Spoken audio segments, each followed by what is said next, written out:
Hello बच्चों, स्वागत है आप सबका एक बार फिर से बोर्ड एग्जाम स्टडी में। बच्चों, अगर आप क्लास 12 के विद्यार्थी और आप 2025 में एग्जाम देने जा रहे हैं तो ये क्लास आप लोगों के लिए बहुत ही ज्यादा अति महत्वपूर्ण है। बच्चों, आज के क्लास में हम लोग क्लास 12 पॉलिटिकल साइंस के शॉर्ट क्वेश्चन को कवर करेंगे, यानी लघु उत्तरीय प्रश्नों को कवर करने जा रहे हैं। जैसे कि आप लोगों को पता होगा कि लघु उत्तरीय प्रश्न का आपका पेपर में बहुत बड़ा रोल होता है। अगर आप बेहतर अंक लाना चाहते हैं तो बच्चों शॉर्ट क्वेश्चन को आपको अच्छे से पढ़ना है, क्योंकि इसमें जो है आपको ज्यादा लिखने की जरूरत नहीं होता है। 20 से 25 शब्दों या 30 शब्दों में आपको जो उसका आंसर देना होता है। सिर्फ आपको जो है क्या करना है, यहां आपको आज का क्लास में आप लोगों के लिए बहुत ही ज्यादा इंटरेस्टिंग होने वाला है, इसीलिए क्योंकि आज हम लोग सिर्फ बहुत ही सरल भाषा में हम लोग समझने वाले हैं। आपको याद रखना है 20 से 25 शब्द आप बहुत आसानी से याद रख सकते हैं, है ना। तो बहुत ही मजा आने वाला। आपको इस क्लास को पूरी तरह से एंड तक देखना चाहिए अगर चाहते हैं कि मेरा शॉर्ट क्वेश्चन एक भी ना छूटे। और इसमें उन क्वेश्चन को बच्चों हम लोग इंक्लूड किए हैं जो आपके कई सालों से आपके एग्जाम में पूछे जाते हैं और जो आपका 2025 के एग्जाम में जो पूछने की संभावना है, उन सभी प्रश्नों को बच्चों आज के क्लास में हम लोग कवर करेंगे। बहुत ही मजा आने वाला है, तो बच्चों एंड तक जरूर देखिएगा। एंड जो बच्चे आप लोग नए हैं चैनल को आप लोग सब्सक्राइब कर लीजिए एंड साथ में अपने अपने फ्रेंड्स के ग्रुप वगैरह जहां भी है हर जगह आप लोग शेयर कर देंगे। एंड जो बच्चे अभी तक अगर आप लोग कोर्स में नहीं ज्वाइन हो पाए तो बोर्ड एग्जाम स्टडी ऐप को डाउनलोड कीजिए प्ले स्टोर से। अगर आपको ज्यादा जानकारी चाहिए तो इस नंबर पे आप लोग जो है कॉन्टेक्ट कीजिएगा 9162055090। Okay, clear. तो चलिए डियर स्टार्ट करते हैं। जैसे कि आपके स्क्रीन पे आपको दिख रहा होगा फर्स्ट क्वेश्चन, ठीक है। तो बहुत अच्छे से हम लोग इसको देखने वाले हैं, है ना। तो देखिए पहला क्वेश्चन आपका बच्चों क्या कहा जाता है इसमें कि निर्वाचन आयोग के 2 कार्यों लिखें। देखिए निर्वाचन आयोग के 2 कार्यों को आपको बताना है कि निर्वाचन आयोग के जो कार्य होता है वो क्या होता है। सबसे पहले आपको निर्वाचन आयोग का स्थापना कब हुआ था बच्चों, है ना। तो ये 1950 को इसका स्थापना हुआ था। इसका कार्य क्या होता है बच्चों, मतदाता सूची तैयार करना होता है ना। जो मत देने के लिए, है ना, वोट देने के लिए आप लोग को पता होगा ये जो इसका काम होता है निर्वाचन आयोग का, यानी वोट देने के लिए मतदाता सूची तैयार करना होता है और क्या चुनाव संपन्न कराना होता है। इसका जो है सफलतापूर्वक चुनाव संपन्न कराना होता है ना। किसी भी प्रकार का जो है कोई दिक्कत ना हो, उसको जो है अच्छे से सफलतापूर्वक जो बच्चों चुनाव संपन्न कराना होता है, वो किसका काम होता है, वो निर्वाचन आयोग का काम होता है। तो ये 2 काम आपसे पूछा गया था और ये दोनों कामों के बारे में आपको लिखना है। आपको यहाँ जो है 2 मार्क्स आपको मिल जाएंगे। तो ये 2 मार्क्स वाला क्वेश्चन है, तो बहुत ही आसानी से बहुत इसको जो है आप लोग यानी सॉल्व कर सकते हैं। तो मतदाता सूची तैयार करना इसका काम होता है और चुनाव संपन्न कराना है, सफलतापूर्वक चुनाव संपन्न कराना। किसी प्रकार का इसमें झोल झपट नहीं होता है, ठीक है। और इसका कार्य और भी बहुत सारा है, यानी चिन्ह को जो है मतलब इसी के द्वारा जो बच्चों दिया जाता है ना। बहुत सारा कार्य, लेकिन आपको यहाँ दो ही पूछा है, तो मैंने आपको 2 जो आसान है उन दोनों को आपको याद रखना है। बहुत ही आसान है। अगर आपसे पूछेंगे कि निर्वाचन आयोग का कार्य क्या होता है, तो मतदाता सूची तैयार करना और चुनाव संपन्न कराना, ये 2 कार्य है। देखिए आप लोग मेरे साथ रिपीट कीजिए और आपको याद हो गया। अभी 2 नंबर आपका जो एकदम बिल्कुल पैकेट में आपका सेव हो गया, ठीक है। तो इसी तरह करके आपको बच्चों आपको देखना है, ठीक है। दूसरा क्वेश्चन देखिएगा बच्चों जो आपके स्क्रीन पे आ गया। जो दूसरा नंबर क्वेश्चन अच्छे से देख लिया, ध्यान से देखिएगा इसमें क्या है इसका आंसर, ठीक है। इसमें क्या कहता है कि बच्चों स्वतंत्रता से आप क्या समझते हैं, है ना। स्वतंत्रता से आप क्या समझते हैं, यानी फ्रीडम से आप क्या समझते हैं। बहुत ही आसान क्वेश्चन है, तो जानती है। स्वतंत्रता मतलब यानी क्या, इंडिपेंडेंट मतलब क्या, यानी आपका यानी स्वतंत्र अंग्रेजी शब्द यानी लिबर्टी का हिंदी रूपांतरण है, जिसका अर्थ क्या, बंधनों का अभाव या मुक्ति, यानी पूरा स्वतंत्र, यानी मुक्ति यानी किसी के मतलब अंदर या किसी भी तरह की आप जो है मतलब क्या दबाव या किसी के अंदर में ना, एकदम बिल्कुल स्वतंत्र हो, ठीक है। तो जिसका अर्थ क्या होता है, बंधनों का अभाव या मुक्ति। स्वतंत्रता में व्यक्ति को अपनी जो है इच्छा अनुसार कार्य करने की छूट होती है, यानी अपना अधिकार होता है, अपना मन है, आपका जो मन है वो आप कर सकते हैं, है ना। मतलब लेकिन हाँ, संविधान के दायरे में रह करके आपका जो संविधान में हम लोगों को फ्रीडम दी है, हम लोग उस चीज को बहुत आसानी से जो है कर सकते हैं, है ना। कोई हमें जो है मतलब जैसे कि आपको पता है जब अपना भारत आजाद नहीं हुई थी तब उस टाइम क्या थे हम लोग, क्या अंग्रेजों के गुलाम थे। तो वो जिस तरह करता था उस तरह हम लोग क्या थे, उसके अधीन में ही रहना पड़ता था। लेकिन अब हम लोग को जैसे स्वतंत्रता मिला तो अपना खुद का अधिकार है ना। हम लोग भी अपने खुद से जो है क्या जॉब करते हैं, है ना। आप लोग कुछ भी आप मतलब किसी भी क्षेत्र में आप जो है खुद से यानी कर सकते हैं, लेकिन हाँ संविधान के दायरे में रह करके, ठीक है। तो ये स्वतंत्रता से आप क्या समझते हैं, तो ये आपको बिल्कुल समझ में आ गया होगा बच्चों। उम्मीद है कि इन चीजों को बहुत अच्छे से आप लोग समझ गए होंगे। अब देखेंगे बच्चों आपके स्क्रीन पे एक दलीय व्यवस्था क्या है ना। तीसरा नंबर क्वेश्चन बच्चों जो आपके स्क्रीन पे आ गया, बहुत अच्छे से आपको चीजों को समझना है ना। थोड़ी सी आपको जो है एकदम बिल्कुल अच्छे से आपको जूम आउट थोड़ा कर लेते हैं, बाहर कर लेते हैं, है ना। एकदम आराम से आपको रिलैक्स से समझना है। तीसरा नंबर क्वेश्चन बच्चों इसमें क्या कहा जाता है कि एक दलीय व्यवस्था क्या है। बहुत ही इंपॉर्टेंट क्वेश्चन है ना। एक दलीय के बारे में आपसे पूछा गया है, तो बहुत ही आसानी तरह से आप जो है इसका आंसर दे सकते हैं, है ना। एक दलीय व्यवस्था क्या है। एक दलीय व्यवस्था के बारे में आपसे पूछा गया, तो जिस राजनीतिक व्यवस्था को में केवल एक राजनीतिक दल हो उसे एक जो है दलीय व्यवस्था कहा जाता है। यानी जिस राजनीतिक व्यवस्था में यानी किसी राजनीतिक व्यवस्था में केवल राजनीतिक दल यानी एक ही राजनीतिक दल हो उसको क्या कहा जाता है बच्चों, यानी उसको एक दलीय व्यवस्था कहा जाता है। विश्व में सिर्फ भारत ही एकमात्र ऐसा देश नहीं था जो एक दलीय के प्रभुत्व से गुजरा है। बच्चों आपको पता होगा अपना भारत जैसे यानी पहला आम चुनाव हुआ था 1952 से लेकर 1967 तक, है ना, 1967 तक ये जो है सिर्फ एक पार्टी का ही जो बच्चे ये पूरा दबदबा था, ये आपको पता होगा कांग्रेस पार्टी का था। तो इसलिए जो है क्या था, भारत में एक दलीय व्यवस्था, एक दलीय क्या था यानी प्रभुत्व था, ठीक है। इसलिए ये जो है सिर्फ भारत ही नहीं गुजरा है, बहुत सारे देश इसको ऐसे जो है फेस किया है, ठीक है। हाँ, जो एक दल के प्रभुत्व से गुजरा है, विश्व में के अनेक देशों में एक दल का जो है शासन एवं प्रभुत्व रहा है। बहुत सारे देशों में जो है एक दलीय व्यवस्था जो है चला है, ठीक है। तो चीजों को आपको समझना है, बहुत ही आसान तरीके से आपको समझना है ना। एक दलीय व्यवस्था क्या है, यानी कोई एक पार्टी, है ना, बहुत लंबे समय से बच्चों क्या करे वो यानी शासन करे, तो उसी को क्या कहा गया, एक दलीय व्यवस्था कहा गया। तो ये बहुत आसानी से हम लोग समझ सकते हैं इन चीजों को। सिर्फ अपना भारत में ही ऐसे व्यवस्था नहीं था, बहुत सारे अदर कंट्री में भी इस तरह की व्यवस्था जो है देखने को मिला था, ठीक है। तो इन चीजों को आपको बहुत अच्छे से समझ गए होंगे बच्चों, बहुत ही आसान क्वेश्चन था जो आई होप उम्मीद है कि आप इन चीजों को अच्छे से समझ गए होंगे। चलिए आप देखेंगे नेक्स्ट क्वेश्चन की ओर चलते बच्चों, जो आपके स्क्रीन पे आपके समक्ष में आ गया, थोड़ा जूम हो गया, इसको जूम आउट कर लेते हैं, ठीक है। चलिए तो देखिएगा, आपको चीजों को समझते हुए चलना है। क्वेश्चन नंबर 4 देखिएगा बच्चों, इसमें क्या कहता है, ठीक है। इसमें देखेंगे आप लोग क्या है, निर्वाचन व्यवस्था में 4 सुधार बताइए। देखिए निर्वाचन व्यवस्था में 4 कौन कौन सा सुधार ला सकते हैं उनके बारे में आपको बताना है। देखिए 4 सुधार कौन कौन सा है। फर्स्ट ऑफ ऑल आपको क्या, समानुपातिक प्रतिनिधित्व प्रणाली लागू किया जाना चाहिए, है ना। जो समानुपाती प्रतिनिधि जो समान हो और लागू होना चाहिए। इसमें क्या होगा, राजनीतिक दलों को उसी अनुपात में सीटें मिलनी चाहिए, यानी उसी अनुपात में सबको जो है बराबर सीटें मिलना चाहिए, है ना, जिस अनुपात में उन्हें वोट जो मिलेगी, ठीक है। तो उस अनुपात में क्या होना चाहिए, उसको वोट मिलना चाहिए। दूसरा क्या है, संसद और विधानमंडलों में महिलाओं के लिए जो है आरक्षण होना चाहिए, तिहाई सीटों पर जो है क्या होना चाहिए, उसका आरक्षण मिलनी चाहिए। उसका चुनाव में धन का प्रयोग को रोक लगाने के लिए कठोर से कठोर जो है दंडात्मक यानी कानून बनाना चाहिए। यानी चुनाव में धन का जो प्रयोग किया जाता है, अभी आपको देखे होंगे आप लोग, खास करके चुनाव में देखते होंगे, है ना। इसमें आता है पेटी का पेटी जो बच्चों क्या यानी रुपया को जो है मतलब क्या किया जाता है, बांटा जाता है वोट के लिए। तो ये ऐसे जो है बच्चों यानी क्या होना चाहिए, धन का प्रयोग को रोका जाना चाहिए। इससे क्या होगा कि जो गरीब जो मतलब किसान जो कम यानी कम जो यानी आय वाले होंगे, वो जो बच्चों क्या नहीं यानी चुनाव नहीं लड़ पाएंगे, है ना। यानी जो, क्योंकि अभी पता ही आपको कि पैसा पे यानी सब कोई बिक जाता है, ठीक है। पैसा देने से वो जो है किसी को भी खरीद सकता है। तो अगर जिसके पास पैसा ना हो, वो अगर आप चुनाव लड़ना चाहेगा तो उसके वो जो है कभी जीत नहीं पाएगा। क्यों जीत पाएगा, क्योंकि उसको वो जो है क्योंकि अगर आपके सामने वाला पार्टी जो है क्या पैसा दे रहा लोगों को और आप कुछ नहीं दे पा रहे, तो आपको वोट नहीं मिलेगा। जो पार्टी पैसा दे रही है उसको वोट देता है। तो ये जो है ये रोक होना चाहिए, है ना। चुनाव में धन का प्रयोग पर रोक होना चाहिए। एंड आपका क्या होता है, अपराधी प्रवृत्ति वाले व्यक्ति को चुनाव लड़ने से मतलब क्या रोक लगनी चाहिए। जो अपराधी है ना, उस पर जो क्या है, उसको जो है क्या चुनाव लड़ने से यानी रोकना चाहिए, है ना। जो क्योंकि अभी आपको देखे होंगे यानी किसी के ऊपर अगर कोई मुकदमा हो या किसी तरह का भी उसके ऊपर अगर कोई अपराधी हो या उसका कोई क्रिमिनल रिकॉर्ड है, अगर उसको जो है क्या नहीं होना चाहिए बच्चों, उसको जो है चुनाव लड़ना नहीं देना चाहिए, ठीक है। ये इसका जो है चुनाव किसमें, निर्वाचन व्यवस्था में ये 4 सुधार करना बहुत जरूरी है। अभी आप देखते होंगे कि जो अपराध है उसको सीटें दी जाती है, ठीक है। तो चलिए आगे हम लोग देखेंगे ये बच्चों, आपको निर्वाचन व्यवस्था में 4 सुधार है, आपको बिल्कुल अच्छे से समझ में आ गया होगा। आप देखेंगे बच्चों वामपंथी दल से आप क्या समझते हैं, है ना। वामपंथी दल के बारे में हम लोग समझेंगे बहुत ही आसान भाषा में, ठीक है। बहुत इंपॉर्टेंट क्वेश्चन है। देखिए इसमें कहता है कि वामपंथी दल से क्या तात्पर्य है, ओके। चलिए तो देखिए अगर वामपंथी दल की बात किया जाए, है ना, तो वामपंथी दल वर्तमान स्थिति को बदलकर नई स्थिति लाना चाहता है। वामपंथी पार्टी का क्या होता है कि वर्तमान स्थिति जो चल रही है इसको बदलकर एक नई स्थिति लाना चाहिए, ताकि जो समाज में जो गरीब पिछड़े लोग हैं, दुर्बल लोग हैं, शोषित लोग हैं, दमित विभिन्न वर्ग कल्याण हो सके, उसका जो क्या हो विकास हो सके, है ना, उसका ये सारी चीजें की जो है सुधार हो सके, ठीक है। ये दल सर्वाहारी वर्ग के अधिनायक मतलब क्या अधिनायकवादी लोकतंत्र में विश्वास करती है। ये क्या करती है, ऐसे ये पार्टी क्या करती है, वामपंथी पार्टी ये लोकतंत्र विश्वास करती है। यह जो है कम्युनिस्ट निजी पूंजी और पूंजीपतियों को जो है पूर्णतः अनावश्यक और समाज के जो है विरोधी मानते हैं। जो पूंजीपति लोग होता है उसको जो है क्या समाज के विरोधी मानते हैं। ये जबरन भी पूंजीपतियों से जो है हक छीनकर मजदूर और जो है क्या किसानों को देने का पक्षधर होता है। वामपंथी पार्टी का क्या होता है कि ये मतलब पूंजीपति लोगों से जो है मतलब उसका हक छीन करके बच्चों गरीब और मजदूर लोगों का जो है क्या यानी किसानों को देने का पक्षधर होता है। किसके पास, यानी वामपंथी दल। ये चीजें आप लोग को बहुत अच्छे से समझना बच्चों वामपंथी दलों के बारे में। तो आप लोग अच्छे से 2 से 3 बार अच्छे से रिविजन कर लेंगे। अगर आप कोई चीज क्या होता है कि कभी कभी आपको ना फर्स्ट टाइम अगर कोई क्वेश्चन देख लेते तो आपको समझ में नहीं आता है, अगर आप उसको 2 से 3 बार रिवाइज करेंगे तो आपको बहुत आसानी से जो है समझ में आ जाता है। तो इसलिए आप लोग से मेरी रिक्वेस्ट है कि इसको 2 से 3 बार अच्छे से देखा कीजिए, अगर आपको समझ में नहीं आ रहा है तो।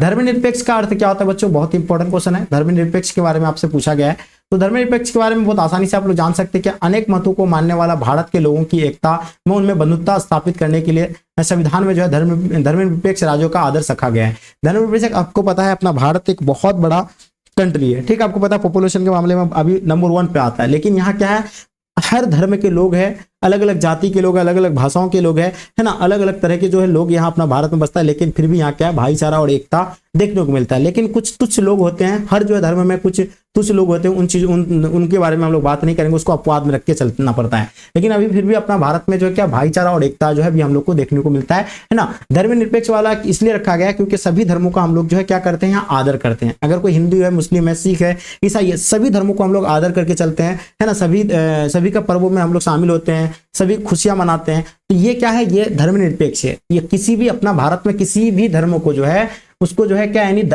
मतलब या राष्ट्रीय धर्म उसको नहीं मानना है ना। ये जो है क्या कहता है, मेरा संविधान कहता है। अब देखिएगा क्या कहेंगे, इसका अर्थ होता है कि राज्य सभी धर्मों का समान रूप से रक्षा करेगा। राज्य जो करेगा सभी धर्मों का समान रूप से रक्षा करेगा, स्वयं एकदम किसी भी धर्म को राज्य के धर्म के रूप में नहीं मनाना पड़ेगा। यानी कोई भी धर्म को जो है राज्य के रूप में जो है मनाना नहीं पड़ेगा। सभी धर्मों का उसमें क्या करना है बच्चों, है ना, आदर करना है। राज्य के इस धर्म के निरपेक्ष उद्देश्य को जो है विनिर्दिष्ट रूप से उद्देशिका में संविधान का 42वां संविधान संशोधन अधिनियम 1976 के द्वारा जो है पंथ निरपेक्ष शब्द अंत स्थापित करके सुनिश्चित किया गया था। ये चीज आप लोग को बिल्कुल अच्छे से समझ में आ गया। धर्मनिरपेक्ष के बारे में आप लोग इन चीजों को नोट कर लीजिएगा। ये कौन सा 42वां आर्टिकल जो आपको याद रखना, 42वां, और कब हुआ था ये 1976 में जो है यानी संशोधित। उसका उद्देश्य था क्या था यानी पंथ निरपेक्ष शब्द यानी अंत स्थापित करके सुनिश्चित किया गया। ठीक है, तो बच्चों ये आपको धर्मनिरपेक्ष के बारे में आपको याद रखना है, बहुत ही इंपॉर्टेंट क्वेश्चन है। ठीक है, चलिए बहुत ही बढ़िया। आगे देखेंगे बच्चों, जो आपके स्क्रीन पे आ गया क्वेश्चन नंबर 7 जो आप देख पा रहे हैं, है ना, बहुत अच्छे से हम लोग चीजों को समझेंगे बच्चों। यहाँ इसमें क्या कहता है कि देखिए, स्वतंत्र के समय भारत के समक्ष कौन सी चुनी जाता। जब अपना भारत आजाद हुआ था 15 अगस्त 1947 को, तो उस टाइम जो बच्चों हम लोगों को जो है ना किस चीजों का जो है सामना करना पड़ा था, है ना, क्या बहुत बड़ा चुनौतियां था हम लोग के सामने, तो उनके बारे में बहुत अच्छे से डिटेल से हम लोग जानने वाले हैं बच्चों। तो आपको कुछ नहीं करना है। देखिए, हम लोग जानते हैं 15 अगस्त 1947 को अपना भारत आजाद हुआ था, है ना। इसके समय भारत के समक्ष प्रमुख 3 जो है क्या था यानी चुनौतियां था। प्रमुख 3 चुनौतियां, कितना चुनौतियां था बच्चों, 3 चुनौतियां था। और तीनों चुनौतियों को आपको याद रखना। पहला चुनौती क्या था कि एक से मतलब एकता के सूत्र में बांधना, यानी सबको जो है एकता के सूत्र में बांधना। यानी क्योंकि अपना भारत में सभी धर्मों के लोग रहते थे, सभी भाषाओं के बोलने वाले लोग रहते थे, लेकिन सभी को क्या एकता के सूत्र में बांधना बहुत ही ज्यादा जो है चुनौतियां था बच्चों। ये बहुत बड़ा चुनौती था। ठीक है, मुख्य तौर पर जो है मतलब क्या भारत के सामने 3 तरह की चुनौतियां थी जो मैंने आपको बताया। उसमें से क्या था बच्चों, पहली तत्कालिक चुनौती जो एकता के सूत्र में बांधना था, ऐसे भारत के गड़े की थी जिसमें भारतीय समाज की जो है सारी विविधता के लिए जो है स्थान हो। ठीक है, सभी के लिए जो है स्थान हो। ठीक है, तो ये आप लोगों को पहला मैंने बताया। उसका दूसरा क्या था, लोकतंत्र की स्थापना करना। दूसरा चुनौती क्या था कि टू स्टेब्लिश डेमोक्रेसी को स्टेबल करना था। स्वतंत्र भारत के समक्ष दूसरी चुनौती लोकतंत्र को कायम करने की थी बच्चों। तो सबसे बड़ा दूसरा चुनाव जो था बच्चों, लोकतंत्र स्थापित करना, लोकतंत्र को जो है क्या करना यानी कायम करना। ठीक है, तो ये क्या था आपका यानी दूसरा चुनौती था। तीसरा चुनौती की अगर बात किया जाए इसमें, तो समाज मूलक विकास यानी development keeping in view welfare of the society. यानी ये जो बच्चों था यानी समाज मूलक विकास, यानी ये आपको जो है तीसरा, ये समाज के कल्याण के बारे में तीसरा चुनौती थी, जो ऐसे विकास जिससे क्या हो समुच्च समाज का जो है भला हो ना कुछ एक वर्गों की क्लास का। यानी सभी धर्मों का मतलब सभी का जो है क्या यानी भला हो, सभी को समान अधिकार मिले, ना कि किसी एक विशेष वर्गों का जो बच्चों यहाँ भला हो। ठीक है, तो ये 3 चुनौतियां था जो अपने भारत में जिस टाइम अपना भारत जब आजाद हुआ था 15 अगस्त 1947 को, तो ये 3 चुनौतियां, प्रमुख 3 चुनौतियां था जो बहुत ही इसको फेस करना पड़ा था, है ना। काफी मुश्किल से जो है बच्चों ये तीनों चीजों पर जो है एक तो आप लोग को एकता के सूत्र में तो बांध नहीं रखा पाया था, क्योंकि 14 अगस्त को ही जो है मतलब क्या हो गया था बच्चों, विभाजन हो गया था अपना भारत का। राजतंत्र एवं गणतंत्र में क्या अंतर है, ये क्वेश्चन बहुत ही इंपॉर्टेंट है। यहां आप लोगों को चीजों को समझना है ना। बहुत अच्छे से हम लोग इसको समझेंगे। देखिए यहाँ क्या होता है कि राजतंत्र के बारे में अगर बात किया जाए बच्चों, तो राजतंत्र और गणतंत्र शासन के दो भिन्न प्रणाली है, दो अलग अलग प्रणाली है।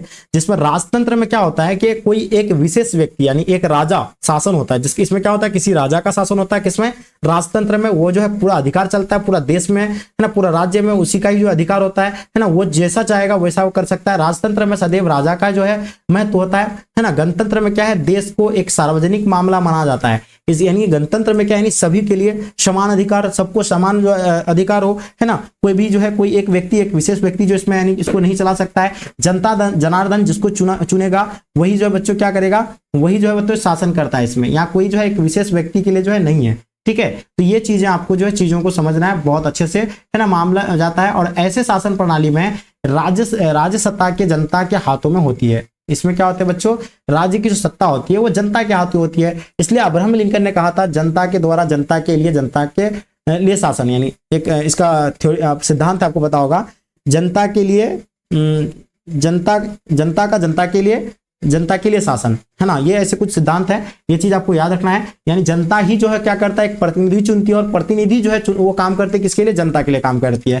ठीक है। तो ये जो होता है बच्चों, ये है आपका यानी क्या गणतंत्र होता है, इसी को गणतंत्र कहते हैं, है ना। होती है जो संविधान एवं जो है संविधान क्या था, यानी संविधानवाद राजनीतिक व्यवस्था की दो महत्वपूर्ण व्यवस्था होती है, ठीक है। तो ये आपको समझ में आ गया, एक राजतंत्र एवं गणतंत्र। तो ये दोनों आपको समझना है कि राजतंत्र में किसी एक विशेष कोई व्यक्ति जो है इसमें शासन करता है, और जबकि गणतंत्र में क्या होता है, इसमें कोई नहीं, यानी सबको जो है समान अधिकार, एक सार्वजनिक मामला होता है, इसमें सबका समान अधिकार होता है ना। जो सब मिलकर के भी सब मिलकर नहीं, किसी जनता के द्वारा किसी एक व्यक्ति को चुना जाता है, और वो व्यक्ति जो है हम लोग के लिए शासन करता है, ठीक है। और जो वो ये निर्णय लेते हैं वो हम लोग के लिए जो है हित के लिए होता है, ठीक है बच्चों। तो ये चीज आपको समझ में आ गया होगा, राजतंत्र और गणतंत्र बहुत अच्छे से समझ गए होंगे। अब देखिए केंद्र शासित प्रदेश, है ना, केंद्र शासित प्रदेश, है ना, सेंट्रल सर्कल। आपको देखिए केंद्र शासित राज्य क्या होता है, जिसमें केंद्र के अधीन होता है, जो डायरेक्ट केंद्र के अधीन होता है, ना कि राज्य का अधीन नहीं होता। केंद्र शासित प्रदेश होता है क्या है कि इसमें कोई राज्य के अधीन जो है केंद्र शासित प्रदेश नहीं होता, वो डायरेक्ट राज्य के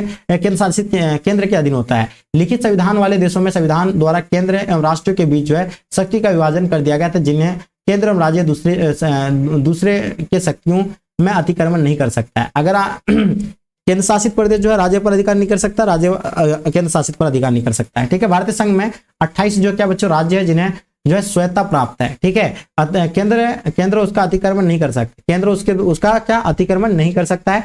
केंद्र शासित राज्य भारत का वह भाग है जो प्रथम केंद्रीय सरकार के अधीन होता है, ये केंद्र सरकार के अधीन होता है ना। सबसे पहले फंड वगैरह जो भी होता है केंद्र सरकार जो है यही देता है, ठीक है। राज्य की भांति जो बच्चों उसे स्वायत्ता प्राप्त नहीं होता है, इसमें राज्य की भांति स्वायत्ता प्राप्त नहीं होता है। भारत में वर्तमान में 8 केंद्र शासित प्रदेश है बच्चों, ये है आप लोग का 8 केंद्र शासित प्रदेश, और 7 जो बच्चों क्या है यानी 28 जो है क्या राज्य है, ठीक है। तो ये आप लोग को याद रखना है। टोटल यूनिटी और स्टेट के बारे में अगर पूछेंगे तो 28 स्टेट है एंड यूनिटी 8 है, तो ये चीज आप लोग को याद रखना है ना। तो उम्मीद है कि इन चीजों को आपको समझ सकते हैं, ठीक है।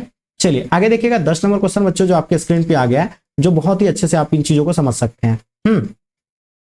चलिए तो हम लोग बहुत अच्छे से समझेंगे इन चीजों को बच्चों, है ना।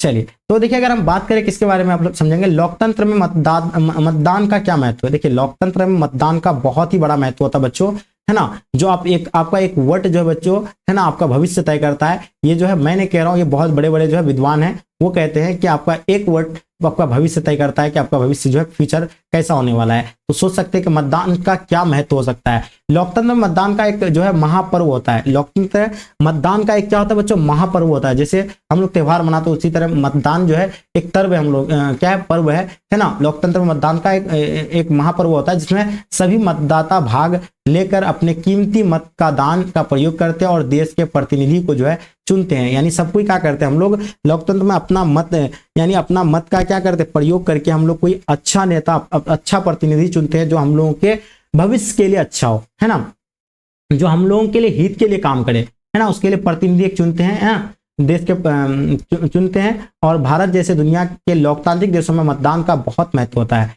अपना भारत जैसा देशों के लिए लोकतंत्र बहुत बड़ा महत्व रखता है ना।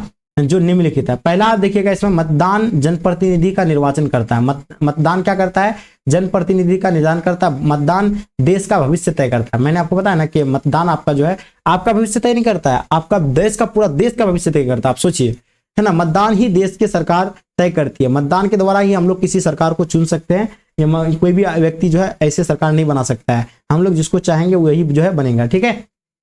मतदान देश में भ्रष्टाचार पर रोक लगाता है। मतदान जो बच्चों भ्रष्टाचार पर, जो भ्रष्टाचार हो रहा है इस पर रोक लगा सकता है, ठीक है। ये मतदान के माध्यम से हम लोग कर सकते हैं। अगर कोई पार्टी है ना, कोई पार्टी के हम लोग प्रतिनिधि को चुनते हैं और वो हम लोग का शोषण कर रहा है तो हम लोग उसको नेक्स्ट टाइम पे जो उसको हटा सकते हैं, ठीक है।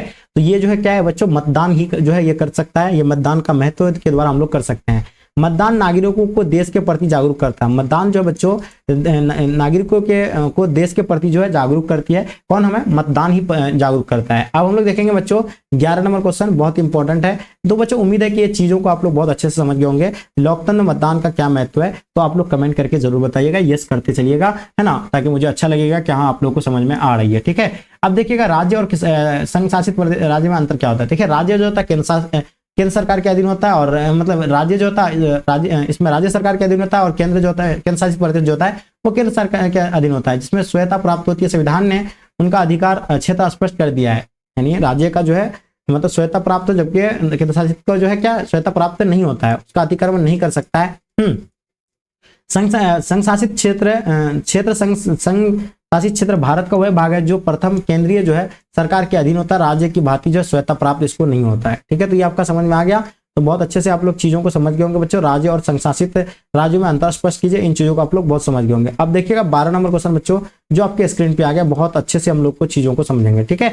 चलिए तो देखिए इसमें क्या कहता है बच्चों, लोकसभा में विपक्ष नेता का क्या रोल होता है। देखिए लोकसभा में ना जो है विपक्ष नेता का बहुत बड़ा रोल होता है ना। अगर जो पार्टी जिसकी सरकार है, जिस पार्टी की सरकार है, वो सरकार अगर मतलब क्या कर रही, कोई गलत कर रही है जो देश मतलब पूरे देश के लिए जो है हित के लिए नहीं है, तो उस पर बच्चों ये जो है लोकसभा में विपक्ष नेता जो है इसका विरोध कर सकता है, उसको रोक लगा सकता है कि हाँ ये गलत है। लोकसभा में जो दल सरकार में शामिल नहीं होती है, लोकसभा में जो दल सरकार में शामिल नहीं होती है वह दल विपक्षी दल जो है कहलाते हैं, है ना। क्या कहलाते हैं? विपक्षी दल कहलाते हैं। जो जिसकी सरकार नहीं होती है जिस पार्टी की, तो उसको विपक्षी दल कहलाते हैं।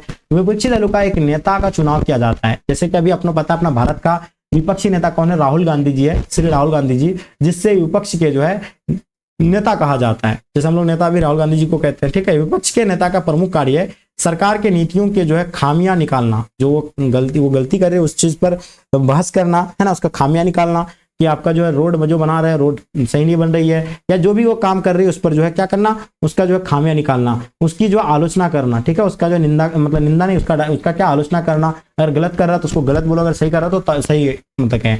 हमेशा एक वैकल्पिक सरकार बनाने के लिए तैयार रहना, ठीक है। विपक्ष लोकसभा में जो अविश्वास प्रस्ताव लाकर लोकसभा का बहिष्कार कर आदि माध्यमों द्वारा सरकार पर नियंत्रण जो है रखती है ना। ये सरकार पर विपक्षी नेता जो है उस पर भी नियंत्रण रख सकता है। क्या?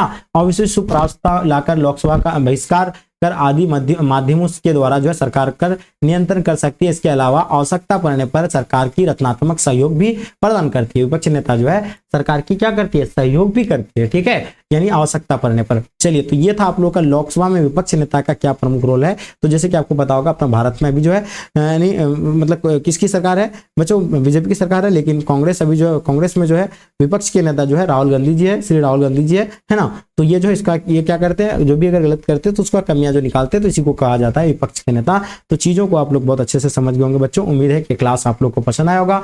एंड जो बच्चे आप लोग नए हैं चैनल को आप लोग सब्सक्राइब जरूर कीजिएगा। एंड साथ में आप लोग अपने अपने फ्रेंड्स के ग्रुप वगैरह जहां भी हर जगह आप लोग शेयर करें, है ना। तो खास करके आप लोग सब्सक्राइब कर लीजिएगा। और जो बच्चे अभी तक आप लोग नोट्स नहीं लिए, इस नंबर पे आप लोग जो है हाई हेलो लिख करके सेंड कीजिएगा। आपको ज्यादा जानकारी लेना तो आप कॉल करके पूछ सकते हैं इस नंबर पे, ठीक है। नोट्स के लिए आप जो है हम लोग स्पेशल टॉपर्स नोट्स जो है प्रोवाइड कर रहे हैं, जिसके माध्यम से तैयारी करने पर आप 400+ मार्क्स बहुत ही आसानी से ला सकते हैं।